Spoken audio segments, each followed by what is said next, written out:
Сай-сала суға толады. Көкке. Қазір айтамын. Одан кейін бүршік жарып, гүл шығып, гүл бәйшешек атады. Ал бөбектерім, бұл қай кезде болады?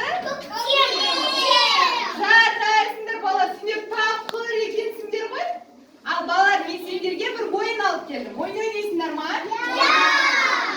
Ендеше біз бірге ойын ойнаймыз. Ойынның аты гүл шоғы деп аталады. Маған екі бала және